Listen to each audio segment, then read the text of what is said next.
चलिए, पिछली क्लास में हमने देखा था विमेय सूत्र कैसे निकाला जाता है और मैंने आपको बताया था कि विमेय सूत्र के क्या रहते हैं, कुछ अनुप्रयोग रहते हैं। ठीक है, उन अनुप्रयोगों को हमको सीखना है। ठीक है, क्या होता है जो विमेय सूत्र हम निकालते हैं, विमेय सूत्र, तो विमेय सूत्र के क्या होते हैं, कुछ अनुप्रयोग होते हैं। विमेय सूत्र के अनुप्रयोग कौन कौन से विमेय सूत्र के अनुप्रयोग है वो समझिए। इसका पहला जो अनुप्रयोग होता है वो क्या होता है, सूत्र की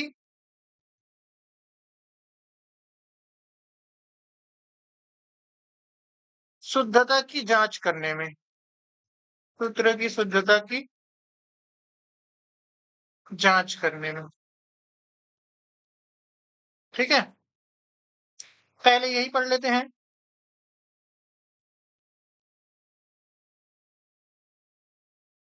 इसमें होता क्या है वो समझिए। इसमें क्या होता है, हमको कोई सूत्र दिया रहता है और हमें उसको चेक करना है कि क्या वो सूत्र सही है कि नहीं।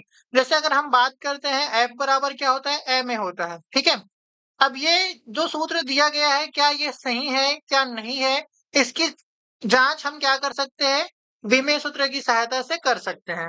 अब इसके लिए जो कंडीशन होना चाहिए वो क्या होना चाहिए, जो बायां पक्ष की विमा, ठीक है, बायां पक्ष की जो विमा आएगा, बायां पक्ष की विमा,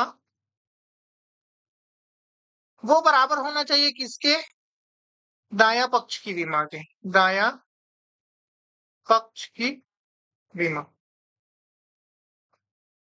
ठीक है, अगर बायां पक्ष की विमा बराबर आएगा किसके, दायां पक्ष पक्ष की विमा, तो हम ये मान के चलेंगे कि जो दिया गया सूत्र है वो क्या होता है, सही होता है। ठीक है, जैसे अगर हम बात करते हैं इसी का, तो देखो एफ, एफ मतलब क्या होता है, बल होता है, और बल, बल बराबर हम लिखते क्या है, द्रव्यमान गुणा त्वरण। अगर हम देखेंगे तो एफ के लिए क्या होता है, एम एल और टी के पावर में -2 होता है। ये हो गया। अगर आप दाएं पक्ष में निकालोगे तो एम के लिए क्या लिखोगे, एम लिखोगे। त्वरण के लिए क्या लिखा जाता है, एल टी के पावर में -2 लिखा जाता है, विच मीन्स ये क्या हो जाएगा, एम एल और टी के पावर में -2। तो देखो, ये आपकी जो बाएं पक्ष की विमा है वो बराबर हो रहा है किसके, दाएं पक्ष की विमा के। इसका मतलब हम ये बोल सकते हैं कि जो दिया गया सूत्र है वो क्या है, शुद्ध है, या तो फिर वो क्या है, सही है। ठीक है, इसी प्रकार से हमको क्या करना है, बाएं पक्ष की विमा। अब देखो इसका प्रोसेस कैसे रहेगा वो समझो। जैसे मैं एक क्वेश्चन लेता हूं, जैसे हमारे पास है एक गति का पहला समीकरण, गति का प्रथम समीकरण, और गति का प्रथम समीकरण क्या है, गति का प्रथम समीकरण होता है v इज इक्वल टू, हम लिखते हैं u प्लस एटी। ठीक है, ये होता है जहां पे v को हम क्या कहते हैं, अंतिम वेग कहते हैं, u को हम क्या कहते हैं, प्रारंभिक वेग कहते हैं,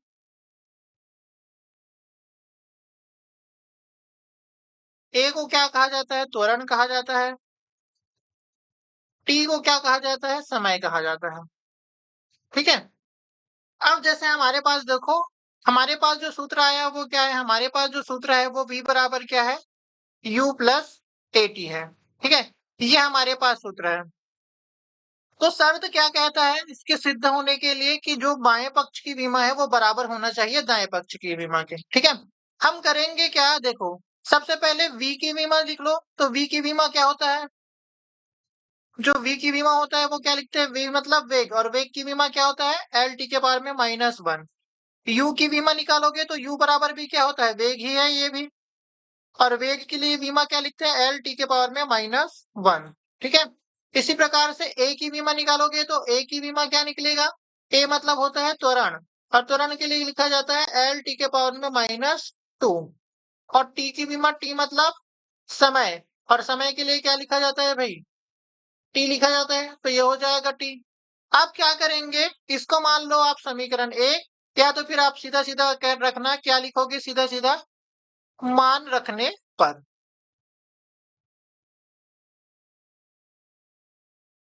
देखो मान रखोगे तो v की जगह पे v की विमा को रख दोगे तो क्या मिलेगा, एल टी के पावर में -1 मिल जाएगा। इधर u की जगह पे इसका रखोगे तो एल टी के पावर में -1 मिल जाएगा। a की जगह प्लस है तो प्लस, a की जगह पे क्या रखेंगे, ए की विमा जो कि एल टी के पावर -2 है, और रखेंगे हम टी की विमा जो कि क्या है, केवल टी है।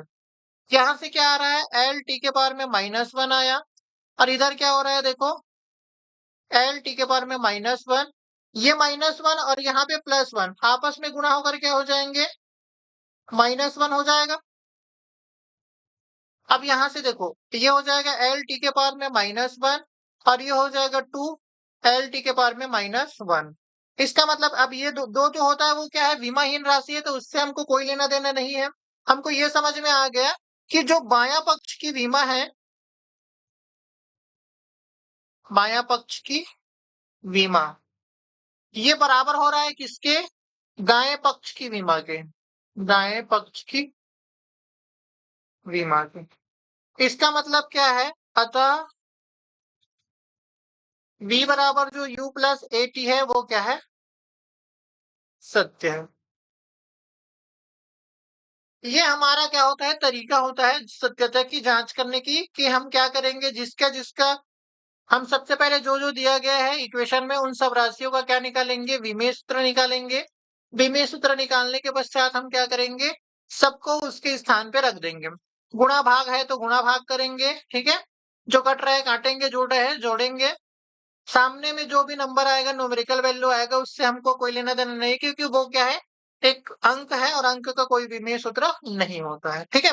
इसी प्रकार अगर हम बात करते हैं, इसी का एक दूसरा समीकरण भी होता है, उसकी बात कर लेते हैं। दूसरा समीकरण क्या होता है, एस बराबर होता है you plus U T plus half A T का स्क्वायर। ये क्या है, गति का दूसरा समीकरण है, ये क्या है, गति का द्वितीय समीकरण है, द्वितीय समीकरण, ठीक है। यहाँ पे एस का मतलब क्या है, विस्थापन है, या आप इसको दूरी भी मान लो, ठीक है। और बाकी तो सेम रहेगा। यू का मतलब क्या होता है भाई, प्रारंभिक वेग होता है। ए का मतलब क्या होता है, त्वरण होता है। और टी का मतलब क्या लेते हैं हम, समय लेते हैं। तो ये तो एज इट इज रहेगा। अब देखो, अब हमारे पास क्या है, जो इक्वेशन है वो क्या है, एस इज इक्वल टू है U T plus half A T का स्क्वायर है, ठीक है। तो एस की विमा लिखो, तो एस मतलब विस्थापन, विस्थापन या दूरी, और दूरी के लिए क्या लिखा जाता है, एल लिखा जाता है, ठीक है। यू की विमा अभी जस्ट निकाले थे, यू मतलब होता है वेग, और वेग की विमा क्या होता है, एल टी के पावर में -1। इसी प्रकार ए की विमा, तो ए की विमा में क्या लिखोगे आप, एल टी के पावर में -2। और इसी प्रकार से लिखोगे आप टी की विमा। टी मतलब होता है समय, और समय के लिए लिखा जाता है टी, ठीक है, क्लियर है। अब सबका मान रख दीजिए, तो एस की जगह पे एस की विमा को रख दीजिए, तो एल आएगा, ठीक है।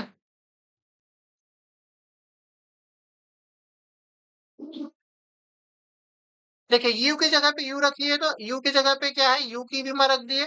टी की जगह पे क्या रख दिया, टी की विमा। 1/2 क्या है, विमाहीन राशि है, तो उसको लिखने की जरूरत नहीं है। नहीं लिखोगे तब भी से चल जाएगा, या लिखोगे तो बाद में उसको आप क्या कर सकते हो, चलो मैं लिख दिए रहता हूँ।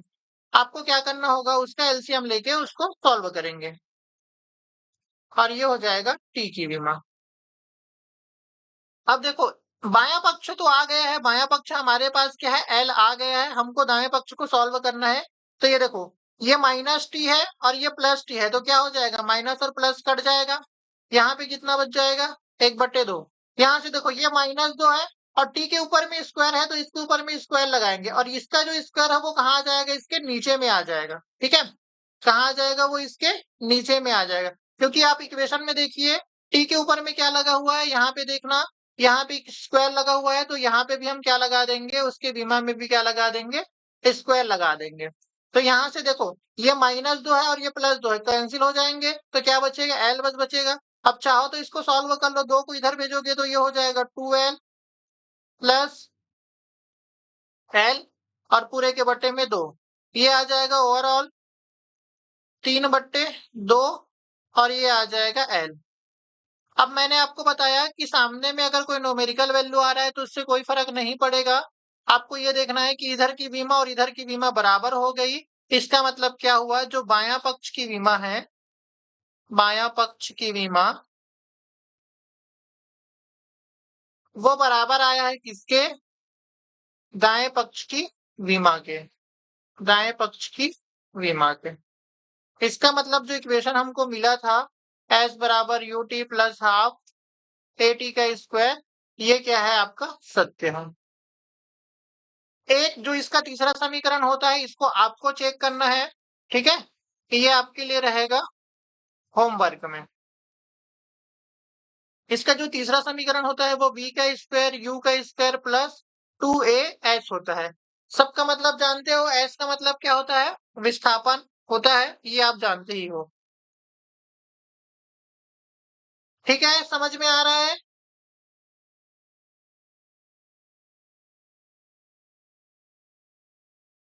आया क्या समझ में, डाउट तो नहीं है ना। हम्म। चलिए, अब जो एग्जाम में आता है वो वाला क्वेश्चन लेते हैं, ठीक है। आपके एग्जाम में एक क्वेश्चन आता है ये वाला, ठीक है। क्वेश्चन जो आपके एग्जाम में दिया जाता है वो ये होता है, टी बराबर हम लेते हैं 2 पाई और रूट ओवर एल बट्टे जी, ठीक है। इसका क्या करना है, शुद्धता की जांच करना है।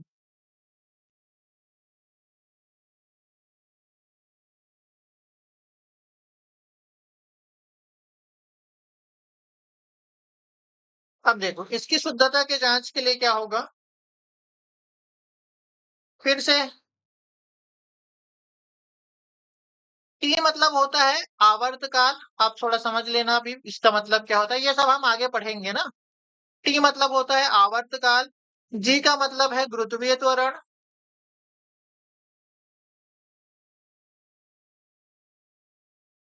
2 पाई जो है वो क्या होता है, एल का मतलब होता है प्रभावी लंबाई,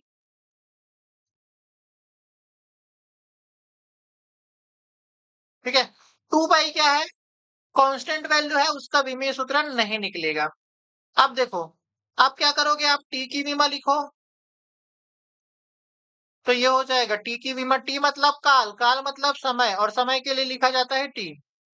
एल की विमा, एल मतलब लंबाई, और लंबाई के लिए लिखा जाता है भाई एल। जी मतलब त्वरण, गुरुत्वीय त्वरण बोले चाहे त्वरण बोले, मतलब एक ही है। ये क्या हो जाएगा, एल टी के पावर में -2। वैल्यू पुट करो, मान रखने पर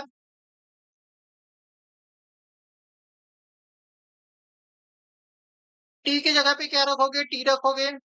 इधर 2 पाई को लिखने की जरूरत नहीं है, आप एल की जगह पे क्या रखेंगे, एल रखेंगे, और इधर क्या रखेंगे, एल टी के पावर में -2 रखेंगे, ठीक है। एल से एल क्या हो जाएगा, कैंसल हो जाएगा, और ये टी जो नीचे में है वो ऊपर जाएगा, तो टी का क्या हो जाएगा, स्क्वायर हो जाएगा। अब इसका स्क्वायर और रूट क्या हो जाएगा, कैंसिल हो जाएगा, तो ये हो जाएगा टी, और इक्वल में क्या हो जाएगा, टी। तो दोनों पक्ष की विमा क्या हो गई, समान आ गई, है ना। अतः टी इज इक्वल टू क्या लेते हैं हम, 2 pi is equal to L by G, सत्य है। इस प्रकार से क्या किया जाता है, विमेय सूत्र की सत्यता का क्या किया जाता है, जांच किया जाता है, ठीक है। समझ में आ रहा है, आया समझ में, किसी को कोई डाउट है तो पूछ सकते हो। नहीं है डाउट, चलिए एक और क्वेश्चन हम देखते हैं।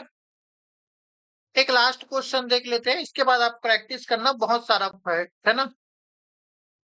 जैसे इधर हम लिख लेते हैं गतिज ऊर्जा का सूत्र है, ये होता है mv², और इधर हम लिख लेते हैं mvh, ठीक है, जो कि होता है किसका, इसको हम हल करते हैं। तो m का मतलब क्या होता है, यहाँ पे होता है m का मतलब द्रव्यमान, v का मतलब होता है वेग, g का मतलब होता है गुरुत्वीय त्वरण,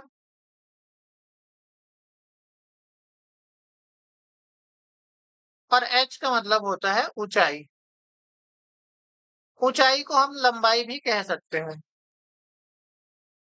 अपने समझने के लिए, ठीक है। अब देखिए, अब लिखते जाइए m की विमा। m मतलब द्रव्यमान, और द्रव्यमान के लिए क्या लिखा जाता है भाई? m लिखा जाता है। उसके बाद लिखोगे आप v की विमा। v मतलब होता है वेग, और वेग के लिए क्या लिखा जाता है? l t के पावर में -1। और इसके बाद हो जाएगा g की विमा। g मतलब त्वरण, गुरुत्वीय त्वरण बोले चाहे रेखीय त्वरण, मतलब एक ही होता है, और ये होता है l t के पावर में -2। और ये है h की विमा। h मतलब ऊंचाई, ऊंचाई को हम किस में मेजर करते हैं? मीटर में। विच मीन्स क्या आएगा? लंबाई के लिए लिखेंगे, सॉरी मैंने लंबाई लिख दिया है, ये क्या होगा? आपका ऊंचाई होगा।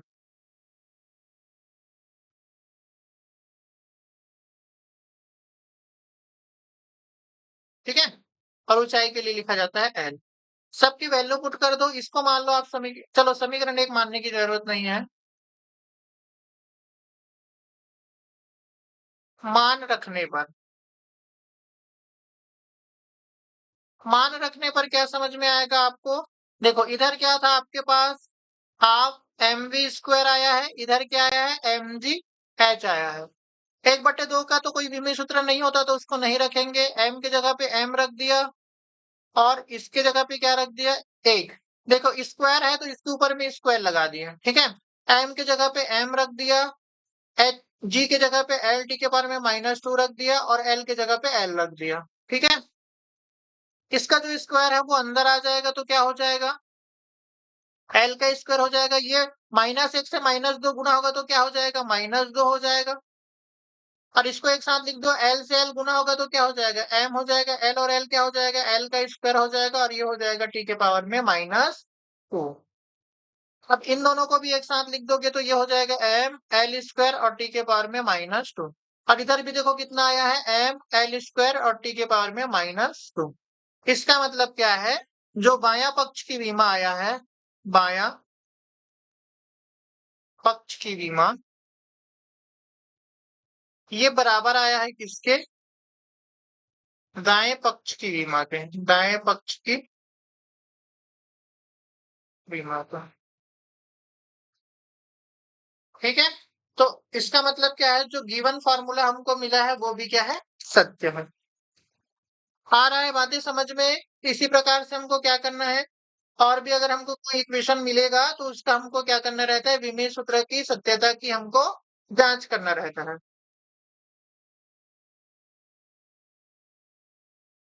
क्लियर है? कैसे जांच कर रहे हैं समझ में आ रहा है? आपको तरीका सीखना है, क्योंकि 11वीं का फिजिक्स क्या रहता है? पूरा सीखने पर बेस्ड रहता है, ठीक है। आपको सीख के चलना है कि क्या हो रहा है, किसी चीज को रटने की कोई जरूरत नहीं पड़नी चाहिए।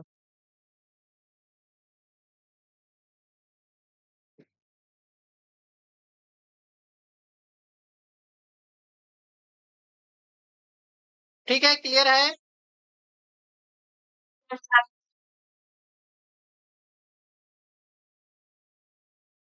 ये वाला जो मैंने कराया है टी वाला, ये आपके सवाल में पूछे जाते हैं, अर्थात त्रैमासिक पेपर में यही वाला आएगा, ठीक है। जो गति के समीकरण मैंने पढ़ाया, और ये यही पूछा जाता है त्रैमासिक पेपर में, यही आएगा त्रैमासिक में।